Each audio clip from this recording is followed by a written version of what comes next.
Hello everybody, it's Mr. Ray here with our next lesson in grade 12 data management. Uh, Today's lesson is on Pascal's Triangle. It's the last lesson of our first unit on basically counting techniques.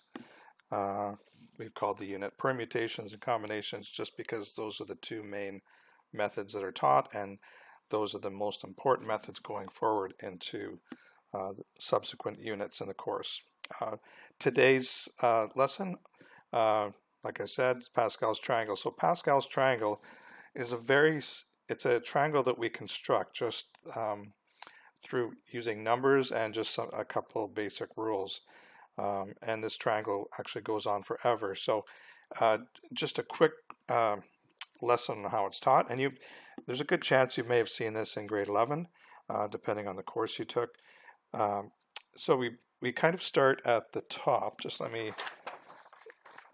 If we look at just the top row, we start off with a 1, and we call that row 0 for reasons that we'll talk about later. And then the next row, second row, we actually call first row. So you can see we go from one number to two numbers, and the first rule is that the outside numbers will always be a 1. Okay, so these three are always given, no real math done here, just a single 1 and double 1s. Then once we get to the second row, this is where we get the kind of the second rule. So now again we've got, for our next row, we've got 3 numbers, we've got 1s on the outside. Now how do we get the number on the inside? Well, it comes from the sum or the addition of the 2 numbers directly above the position where we're trying to find the number. So up to the left and up to the right, we add those 2 numbers and we get a 2. Okay, we continue this pattern. The next row, which is called the third row, which is really the fourth row, you can see again, now we've got four numbers. The outside 2 are 1s. How do we get the middle 2? Again, we look at the position we're trying to figure out, and the 2 numbers above it are 1 and 2. We add them together, we get 3. Same thing here, a 2 and a 1 gives us a 3. So this continues on. You can see a couple things are showing up here. The numbers get bigger towards the middle, and then they go back down. And also the triangle itself is very symmetrical. So if you drew a line down the middle, it's almost like a mirror reflection. Okay, sometimes you get double numbers, and sometimes you just get a single number. Depends whether it's an odd or even number of numbers on that row. Okay, so the next row we get a 4 from 1 plus 3, 3 plus 3 gives us 6, 3 plus 1 gives us 4, and so on. Fifth row, we get 1, 5, 10, 10, 5, 1, and this goes on forever. Most people don't really like adding too many more rows, but you can see it's a very iterative process, how you can create subsequent rows below there. Okay, now it seems like a simple enough triangle. Okay, the triangle is always the same. You don't have to memorize it. You can always construct it just by starting like we did, working our way down by those 2 rules. Now, what's the big deal about Pascal's triangle? Well, even though it's a very simple looking triangle, it has a lot of mathematical power in it. So we're just going to touch on a couple of the things and the way we can use the way it was created. Now, I mean, if you look at the diagonals here, the outside diagonal is not very interesting, just 1s, but the second diagonal in either direction, those are we call those the natural numbers, integers that start at +1 go up. So no big deal there. The next row, we actually call these triangular numbers.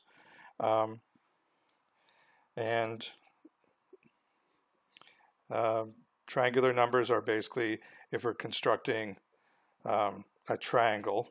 So if I had a simple triangle with dots, the first triangle I get would have 3 dots. The next triangle, using this triangle, I'd have 1, 2, 3, 4, 5, 6 dots. So you can see 1, 3, 6. The next, basically they're equilateral triangles, right?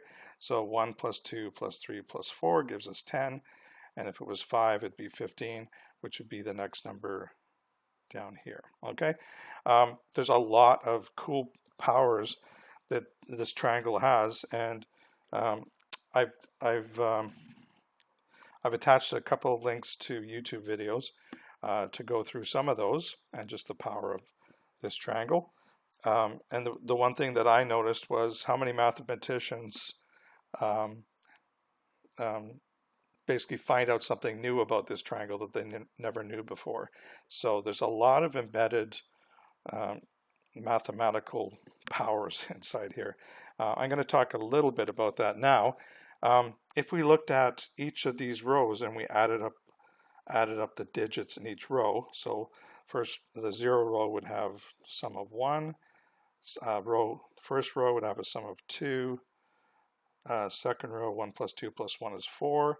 If we keep adding up the numbers, hopefully you can see these are all powers of 2.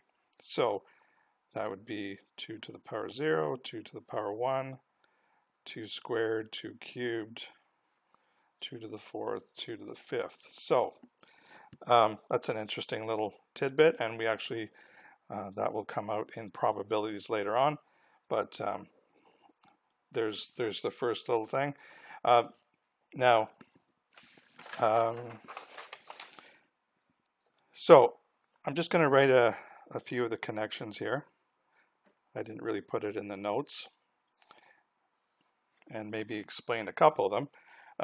But there's a lot of connections from this triangle to the rest of this course, not just this lesson, but other parts. The first part is combinations, and we've already done that in the first unit, and that's like 5 choose 2, 17 choose 8. How many ways can we choose 8 items from 17? That would be 17 choose 8, and we have a formula for that. It would be 7 factorial over 8 factorial, 9 factorial. So we definitely have a way of getting the number of combinations, but this Pascal's triangle, it actually includes all the combinations right here. So for example, if I looked at the 5th row, so row 5, each of these is basically the number of combinations of choosing a certain number of items from 5. So for example, that number there is actually 5 choose 0. Okay, 5 choose 0 is 1. There's only one way to choose 0 things from 5. The 5 here is 5 choose 1. How many ways can you choose one item from 5? 5 ways. Keeps going. 5 choose 2 is 10. Okay, and you could get this from the formulas, but you can see the power of this triangle already. This would be 5 choose 3. This would be 5 choose 4. This would be 5 choose 5. And I'm just picking row 5 as an example. Happened to be the last row we did, but this works with everything. If you wanted to know 3 choose 2, you go to the 3rd row. That's 3 choose 0, 3 choose 1, 3 choose 2. So all the combinations are basically the elements of Pascal's triangle. So there's that, and there's also probability. You would use the combination, and you would basically put it over. So what's the probability of getting a certain number of items? It'd be the number we got here over the total sum of that row, which was 32. So the probability of getting 5 items, 5 items choose 2, probability of getting 2 would be 10 out of 32.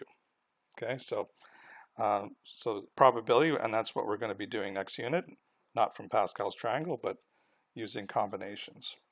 Okay, there's a direct link here to normal distribution, and on the video they talk about this. The normal distribution and the binomial distribution are two things we're going to be learning further on in this course. In fact, the normal distribution, there's a whole unit assigned just to that. And the last thing is the counting paths. And that's really what this lesson is focusing on, is using Pascal's triangle, or the method of creating Pascal's triangle, to count the number of paths that you can take, possible paths. Okay, so I've kind of talked about here. This is the way you create the triangle, and you can apply it to counting paths in a variety of arrays or situations. Okay, so I've got this situation here. It's in the textbook. So you've got, you can see it's a triangle. You've got one bucket at the top, then 2, 3, 4, 5, and 6. So what happens with the buckets, you pour the water into the top, and then once it fills up, it actually, I guess it's got kind of two spouts at the top. So half the water will pour in here and half the water pours in here. And once these fill up, half the water that's pouring out will go into the one on the left, half goes in here, same thing. So you've got this kind of waterfall effect as water comes down. And this really applies directly to the normal distribution. You can tell, and we'll be counting the number of ways that the water gets from the top to each of the bottom rows. That'll be the exercise we're doing here. But you can kind of see ahead of time the chance of a drop of water ending up on the extremes. It doesn't have that many ways of getting there. It basically has just the one way of coming down here on the right. So not as much water is going to reach this one as, say, reaches the two in the middle. They have lots of ways of the water getting there. And we'll count those paths just to back up that. Okay. So you can kind of see we've already started. So if we count the number of ways water can get down through this little waterfall of buckets, okay, so there's one way of the water to get into the top, so that's already filled in as a 1. There's one way for the water to get into each of these. It's coming from this bucket. Okay, once we get into the other rows below here, so I'm just going to fill in the numbers there, 1, 1, and 1, and you can see it's basically Pascal's triangle. If you look up here, 1, 1, 1, and let's keep going. So how many ways can I get to this bucket here? Well, there's only one bucket that will empty into here, and that's from here. So there's only one path from there to there. However, with this bucket here, I can get water from this bucket or this bucket. So I can come two ways, and this one is the same as the one on the left, only one way. Once I get down to here, well, you can see the outside buckets can only come from the one above it. So there's going to be ones all the way down here. Okay, but the ones in the middle are the ones that are interesting. So this bucket here, how many ways could I get from the top to here? Well, I can come from this bucket or this bucket, and this bucket I've only got one path to it. This bucket I have 2, so there's a total of 1 plus 2 or 3 paths.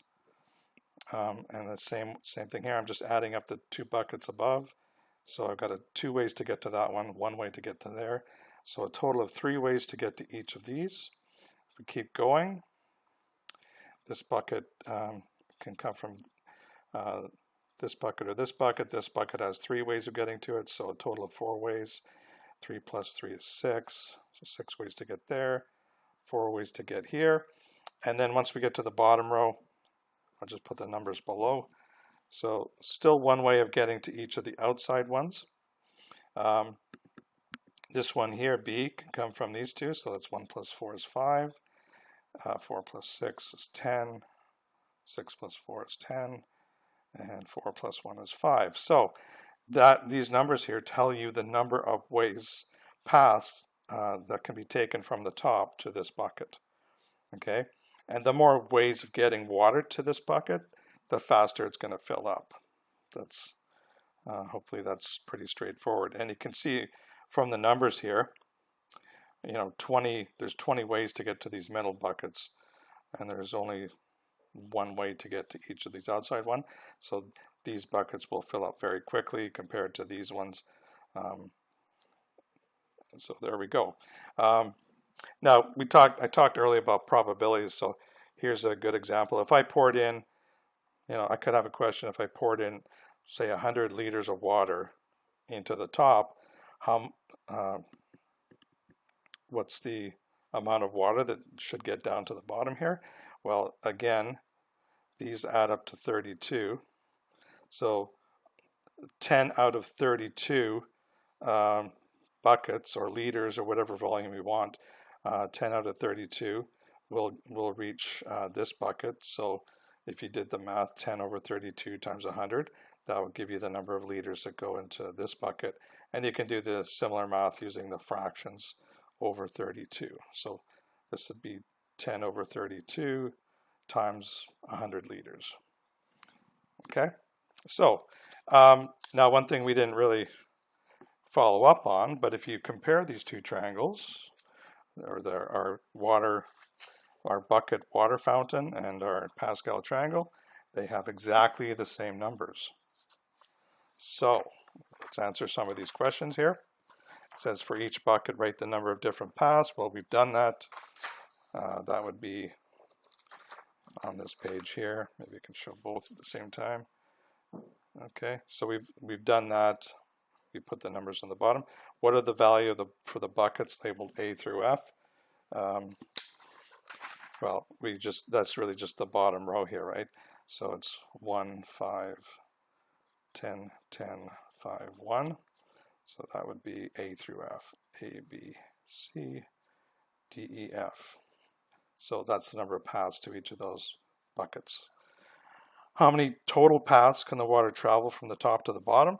Well, that's when we added up all the different paths to each bucket, we got 32. So there's 32 ways. That's the sum of all the paths to all the buckets.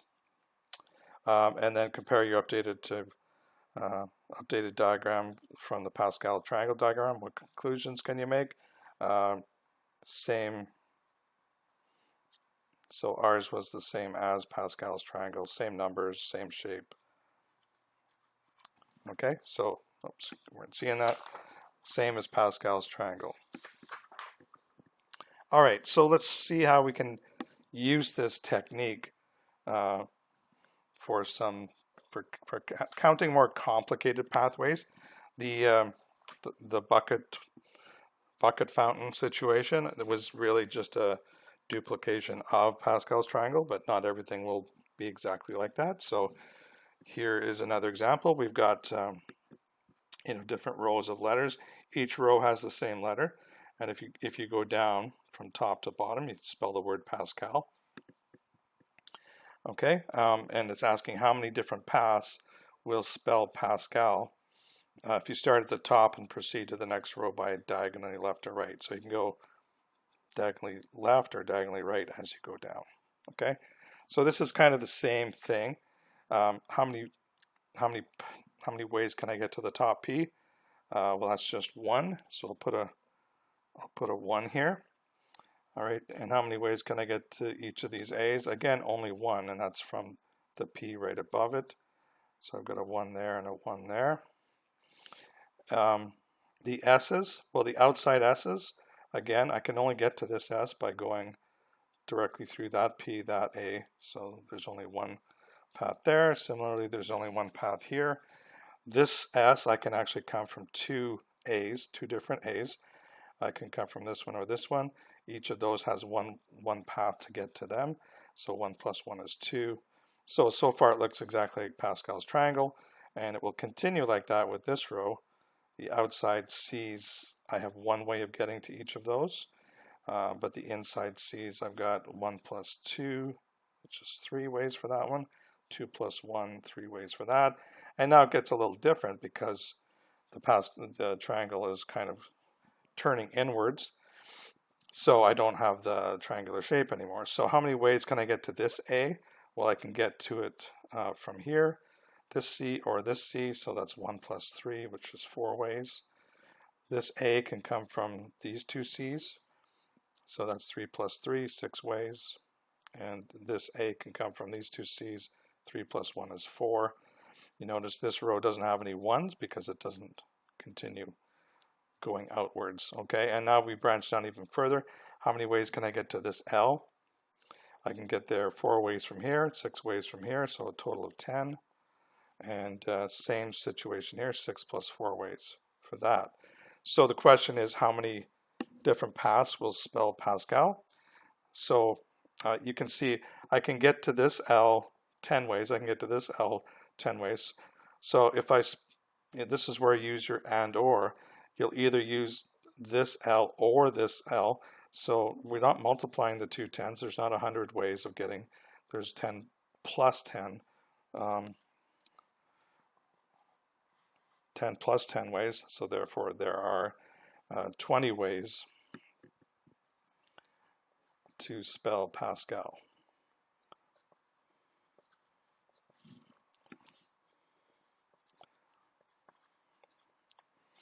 Okay, and you can see this counting method that we're using from Pascal's triangle construction method.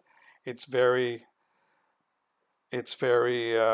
structured. You know, if I gave you this question before we learned about Pascal's triangle, you'd probably be tracing a number of paths to try to get down there, and there's a high likelihood that you'll forget one or more of them, and there's a high likelihood that you'll duplicate them. So this is a very structured, methodical approach to finding how many ways can I get from one place to another. Okay, and it's not just spelling words or buckets, it applies to other things as well. And one of those things might be a checkerboard. So for this example here, it's kind of a strange checkerboard. I've got 1, 2, 3, 4, 5, 6, 7, 8, 4, 5, 6. Okay, so it's 8 by 8. I think that's the regular size. Now, hopefully you can see this. Our checker is this black circle down here, so that's where we are right now. We want to, it can only travel diagonally upward, which is normally checker rules. So this checker can only move up to here or over to here. You can only move up diagonally. You can't move into a white space. Okay. Now the other restriction here is there's a black X here.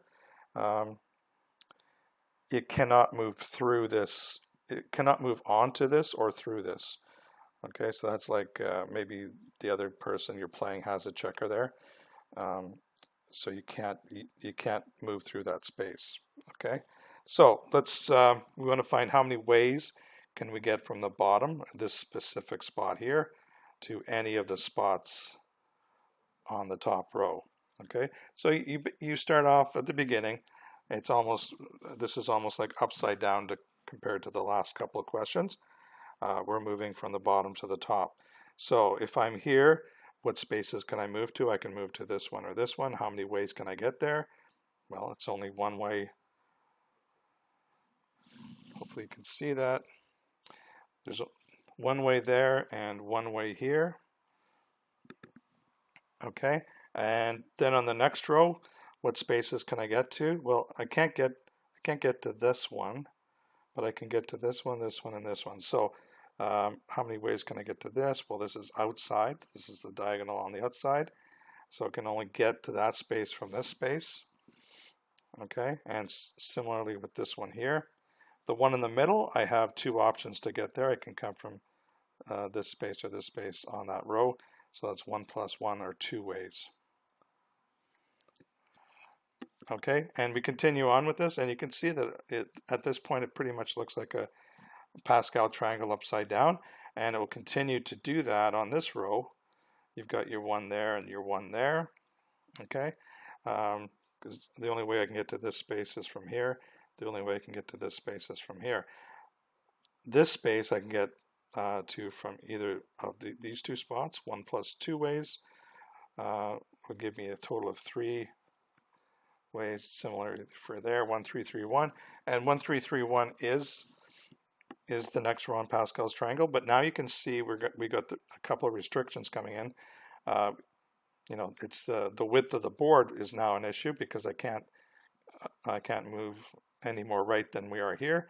I can move up to this space, but now this space is blocking any paths, so I can't land on that space. I can only go to these two spaces and the one I've already indicated. How many ways can I get here?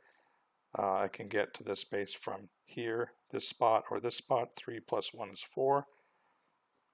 How many ways can I get to this spot?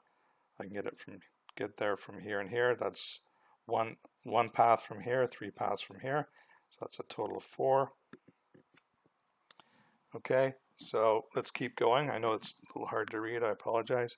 So that's a 1, 4, x 4, 1, 3, 3, 1, 1, 2, 1, 1, 1. Okay, so let's keep going. Now this row here, I can actually get to all the spots. This spot here, I can get to from either here or here. So that's 1 plus 4 is 5 different ways. And now that number indicates how many ways can I get from this spot to this spot. Okay, so I can get to this spot 5 different ways. I can get to this spot 4 different ways. Okay, so that's why the numbers get bigger, because I'm creating more and more paths as I travel upwards. This one here is interesting because I can only get to this spot from this spot here because of that X that's blocking. So that's just 4 ways, because there's only one path between here and here. So that I just used the 4 paths that were available up to this spot. Okay, same idea here. The only way I can get to this spot is from this spot, so that's 4 ways. And same thing here, 4 ways to get from here to here. So 5, 4, 4, 4. Let's keep going. So this spot here, I can only get there from here.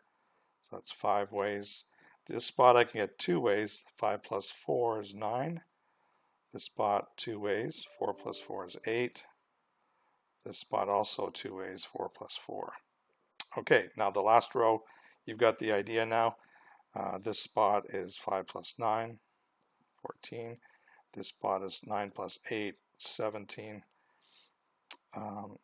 This is 8 plus 8, 16. And this one is just the 8. So what does this mean?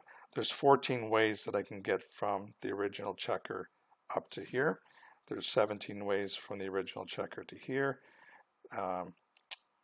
There are 16 paths from this checker to this spot, and 8 paths from here to here. Okay, so the total number of paths is equal to, so I can either get to this spot or this spot or this spot or this spot.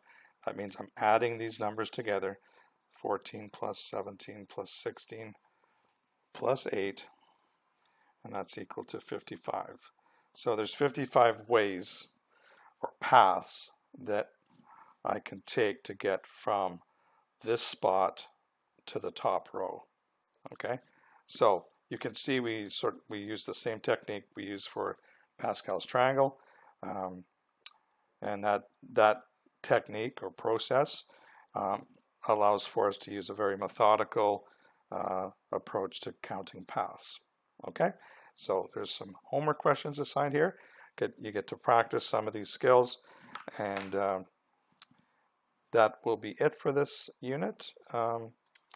So the next unit will be on our next few lessons, and I'll see you when we get there. So that should be in the next few days. Okay, so have a great day.